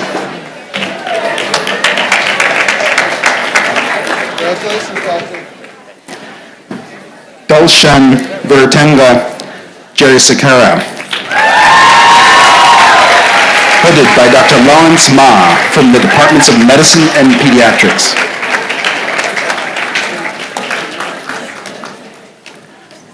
Tanya Lee. Hooded by Dr. Catherine Linxiang Liu from the Department of Ophthalmology.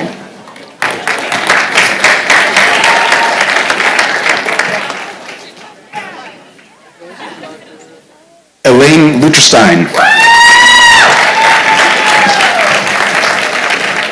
Hooded by Dr. Weena Joshi from the Department of Pediatrics.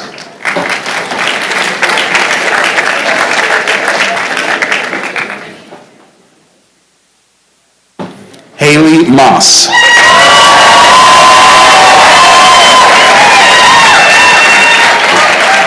Hooded by Dr. Natalie Rodriguez from the Department of Family Medicine.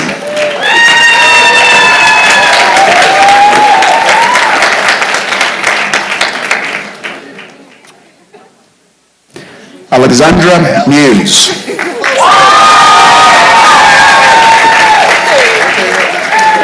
Hooded by Dr. Pearl Yu from the Department of Medicine.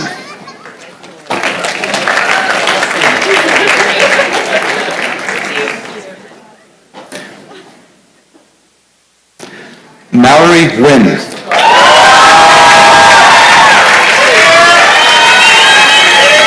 Hooded by Dr. Michelle Johnson from the Department of Family Medicine.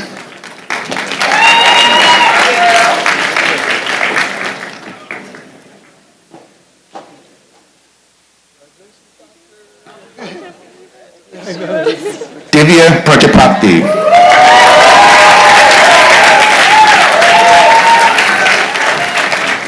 Hooded by Dr. Carol Yun from the Department of Surgery.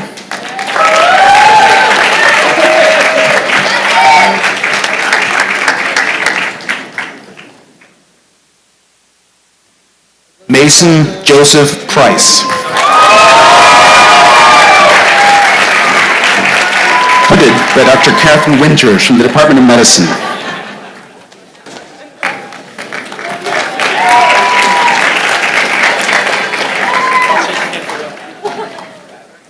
Andrea Sandri.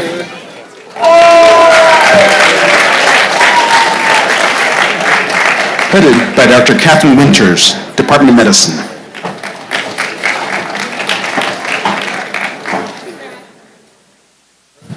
Anita Sutash. Hooded by Dr. Cynthia Phillips from the Department of Pediatrics.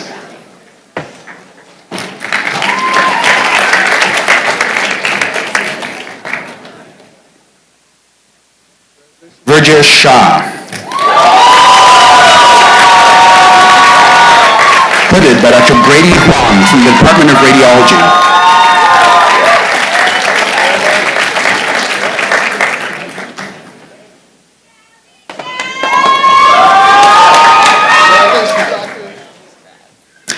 Shadi Solomon.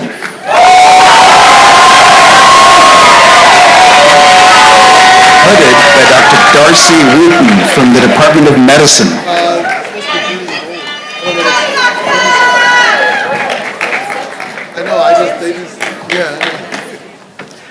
now for the yellow academic community.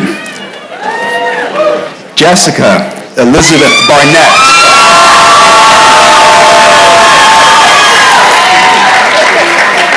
Is being hooded by Dr. Gina Fragoni from the Departments of Obstetrics, Gynecology, and Reproductive Sciences.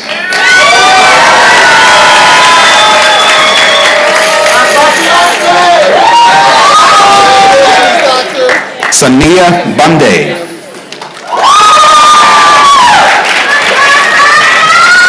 Is being hooded by Dr. Joseph Diaz from the Department of Medicine.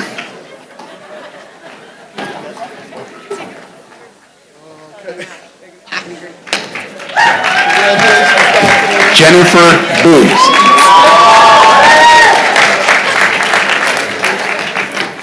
Being hooded by Dr. Jeffrey Lee from the Department of Ophthalmology.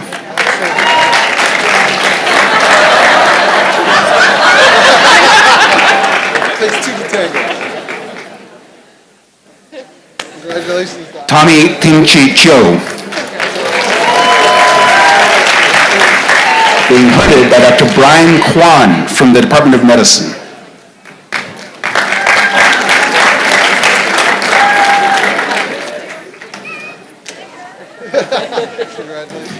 Jane Choi.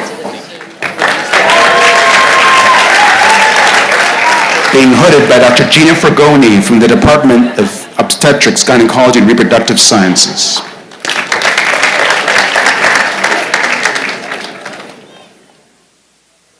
Gina Nicole Bowlam Cruz.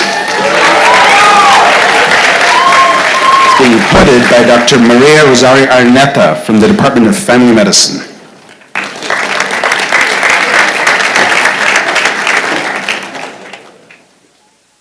Congratulations, Doctor. Adrija Darsha. Being hooded by Dr. Gina Fragoni from the Department of Obstetrics, Gynecology, and Reproductive Sciences.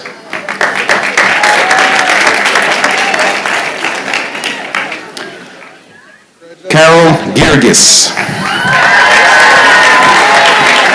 Hooded by Dr. Engi Saeed from the Department of Anesthesiology.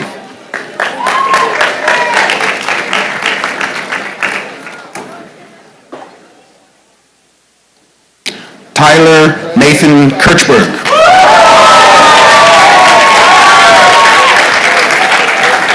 Being hooded by Dr. Jorge Fernandez from the Department of Emergency Medicine.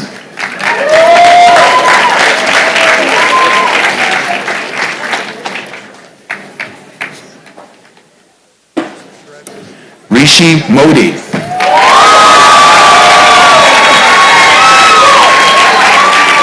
Being hooded by Dr. Amanda Gosman from the Department of Surgery.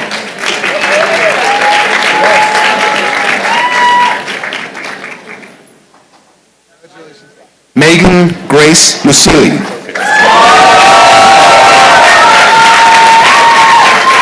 Being hooded by Dr. Marika Holte in medicine.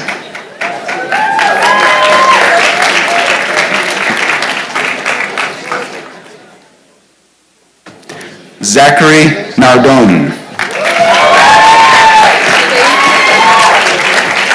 Hooded by Dr. Gina Fragoni in the Department of Obstetrics, Gynecology, and Reproductive Sciences.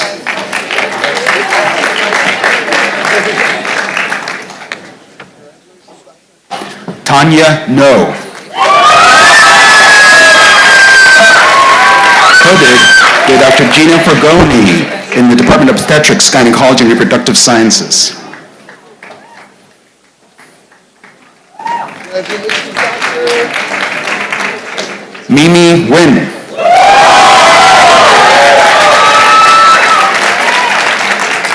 Hooded by Dr. Ethar Derwish in the Department of Urology.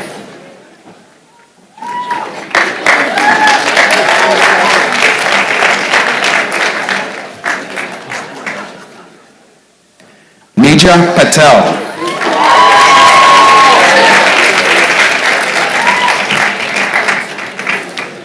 Being hooded by Dr. Gina Fragoni in the Department of Obstetrics, Gynecology, and Reproductive Sciences.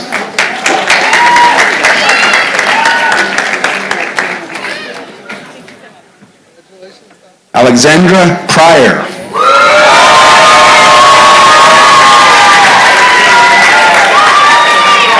being hooded by Dr. Martin Kabongo in the Department of Family Medicine.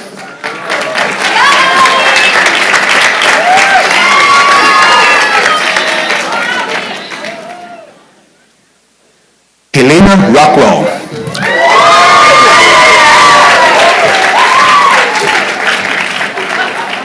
Being hooded by Dr. Isabel Newton in the Department of Radiology.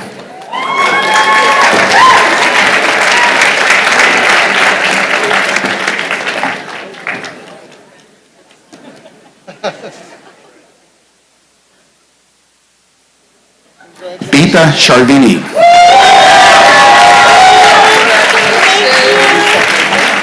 Being hooded by Dr. Gina Fragoni in the Department of Obstetrics, Gynecology, and Reproductive Science.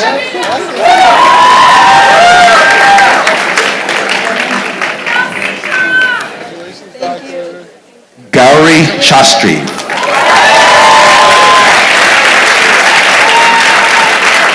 Hooded by Dr. Gina Fragoni in the Department of Obstetrics, Gynecology, and Reproductive Sciences.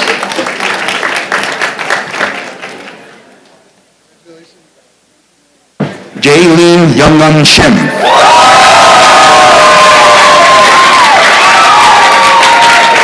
Hooded by Dr. Sherry Zhang in the Department of Medicine.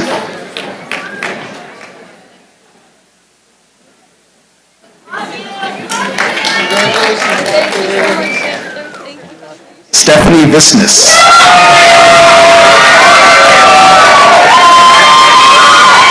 Hooded by Dr. Allison Lynch in the Department of Family Medicine.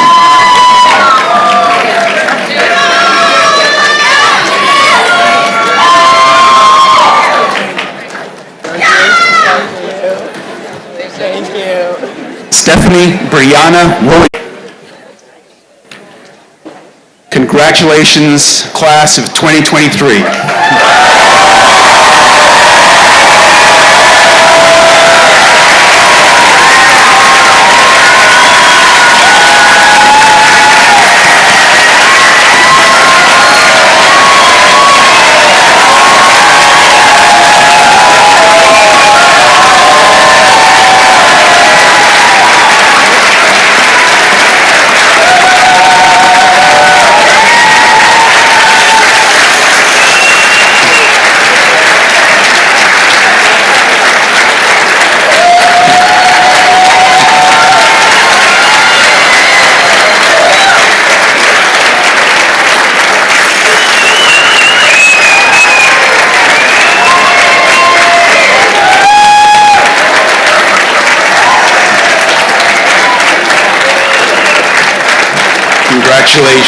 Congratulations.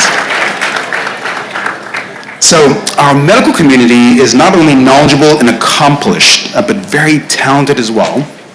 While we wait for our last graduates to have their photos taken and return to the seats, please allow me to introduce Dr. Katharina Brandel and welcome a fourth-year medical student, Tommy Cho, and fourth-year medical student, Dulchan Jayasekara, who will perform You Raise Me Up by Josh Groban in an arrangement from Tommy Cho for violin, cello, and keyboard. Tommy and Dulchan chose this piece as an homage to the people who supported them through medical school. Please enjoy.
doctors.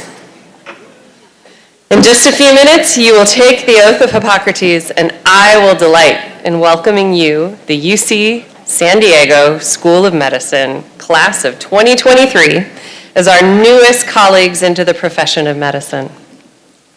And as you prepare to take the oath, I want you to take a moment to remember your why. The path to becoming a healer is not an easy path. It takes grit, resilience, and a whole lot of sacrifice. Medical school was hard. Residency will demand even more of you. So as you begin the next phase of your journey, my advice to you is to set your why as your true north. Make sure that what you do and how you do it are all in the service to your why. For if you do this, you will be blessed. You will wake up each day inspired and go home each night fulfilled.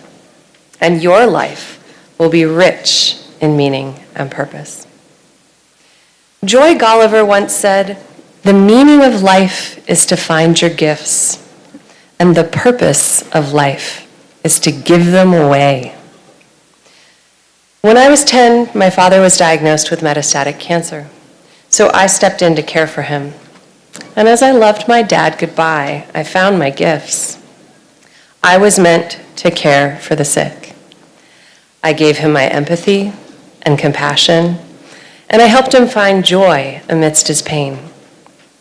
I offered my strength when his wore out. More recently, I brought our beloved Aunt Lulu home on hospice, and I served her gin and tonics. And we sang songs about the things that sag when you get old. And we reminisced about juggling the turkey giblets at Thanksgiving dinner and hiding that from the parents. And my husband said, "You know, you don't need to do this. We can hire someone to care for her." And after a particularly long night, my brother-in-law told me, "I notice you always take on the worst jobs in this family. But from my perspective, they are the best jobs." Sharing my gifts as a healer, whether with family or with strangers, fills my life with purpose. A few years ago, I met a man called Gary. Gary had saved for years to take his family on a cruise. And as he was celebrating his life with his 6 children and his 14 grandchildren, he began to experience some abdominal pain. And when the cruise ended, he came straight to the emergency department. And I knew before I saw his CT results that the news would be bad. He had widely metastatic pancreatic cancer and a few short months to live. And he said, "Give it to me straight, Doc." He wanted to know exactly what was ahead so that he could prepare his affairs to care for his family in death as he had in life. So in the middle of the night, I came back and I sat with Gary. And I listened to his stories, and we joked and we laughed. And as the sun came up, I rose to go, and he took my hand, and he raised it to his lips and kissed it. I told the man he was dying, and he kissed my hand and said thank you. I went home that morning inspired by his grace, feeling fulfilled. Medicine is my calling. Serving the sick is my why, my true north. So make your why your true north. Find your unique gifts and then spend your life giving them away. Thank you.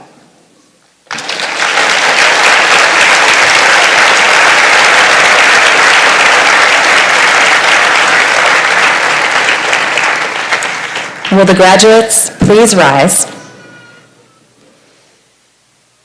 To all assembled, the graduating class of 2023 will now make the declaration of the Oath of Hippocrates. You may find the oath on page 2 of the commencement program. So graduates, please repeat after me as I read the oath. Now, being admitted to the profession of medicine, I solemnly pledge to dedicate my life in the service of humanity.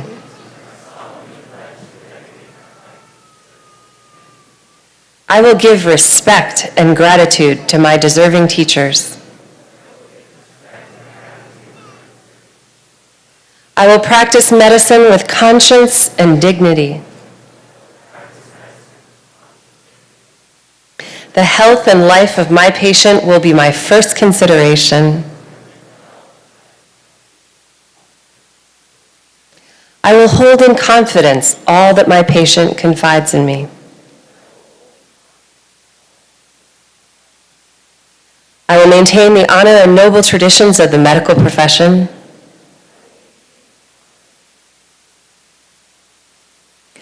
I will not permit consideration of race, gender, religion.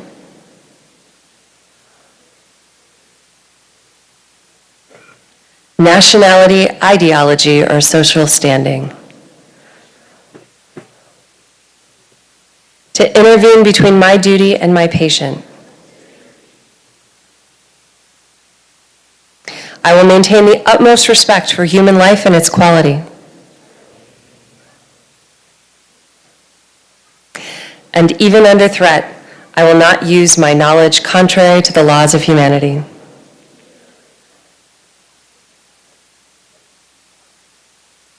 These promises I make freely and on my honor. Graduates, please be seated.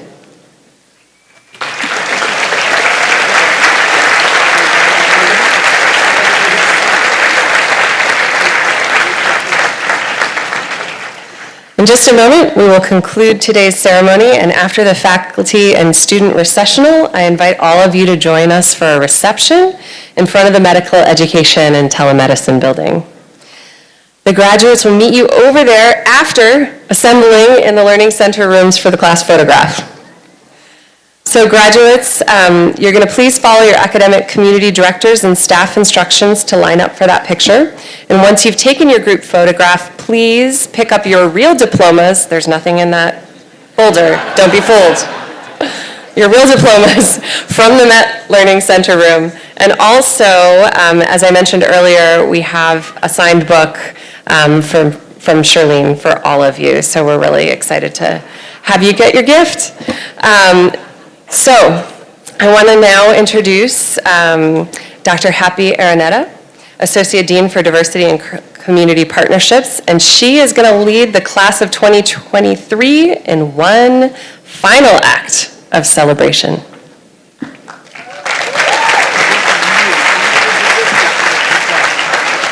So our impressive graduates speak 25 languages collectively. So to the graduates and the families who raised you, congratulations, felicidades, gonsi, badhai ho, congratulazioni, alf mabruk, subha paitum, obinondon, amenam eti o, sinchok mong, pozdravlinia, valtukal, mobarak bashe, chugaheo, Vitayu, Mazel Tov, and Maligayang Bati.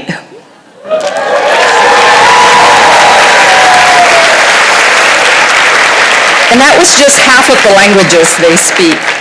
So the tradition of tossing graduation caps in the air started in 1912 at the U.S. Naval Academy when midshipmen graduated and received their officer hats.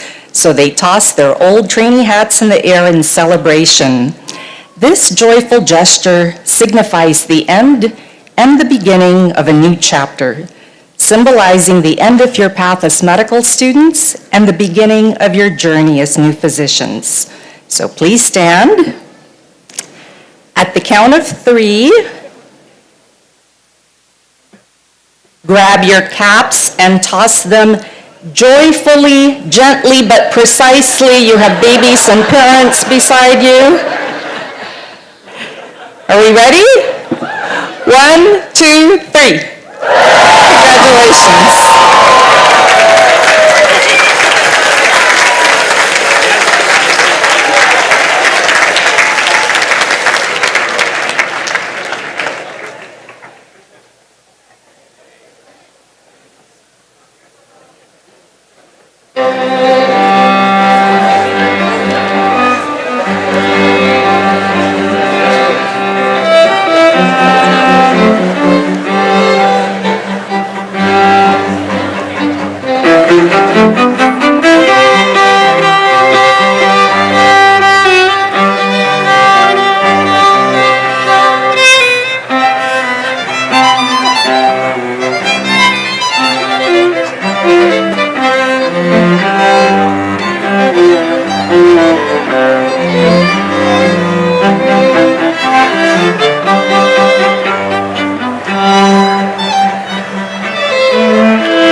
156? I know it's too loud. Okay. I like hearing it.